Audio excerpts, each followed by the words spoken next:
Assalomu alaykum azizlar. Bugun 3-mart. Men sizlarga ko'rsatmoqchi bo'lgan narsam hayotim davomida yiqqan boyligim. Bu daftarda she'rlarim to'plangan.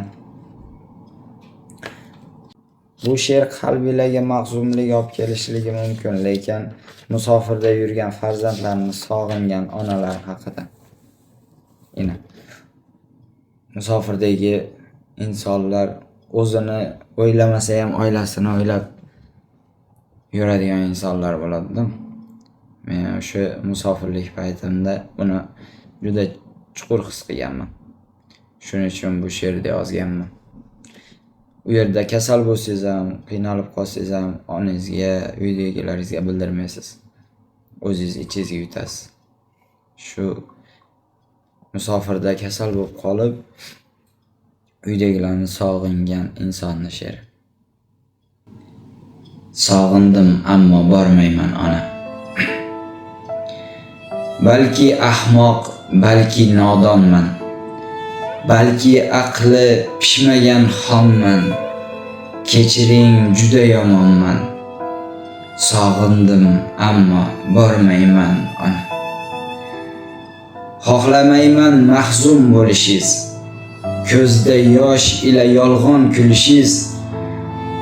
Shu yoshimda menga xizmat qilishingiz. Sog'indim ammo bormayman ona. To'g'ri vayron bo'ldi bu yuragim. Sog'indim sizni, meni keragim. Bugun yonimda yo'qsiz tirgagim. Sog'indim ammo bormayman ona. Ne qilay taqdir shu ekan. Hayot yo'llarim bunchalar tikan. Holimdan tog'lar bo'ynini eggan. Sog'indim ammo bormayman ona. Kechiring o'g'lingiz ahmoqni. Boshimga tekkan chaqmoqni. Sog'inch yo'llari shuncha yiroqmi? Sog'indim ammo bormayman ona. Mendan so'ng ortimdan yig'lamang.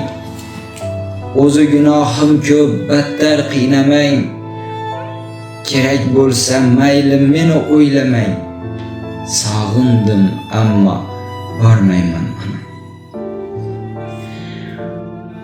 Musofirdagi insonlarimiz hamisha sog' salomat bo'lsin. Sog' bo'linglar, salomat bo'linglar. Keyingi she'r mavzusini yozib qoldiringlar.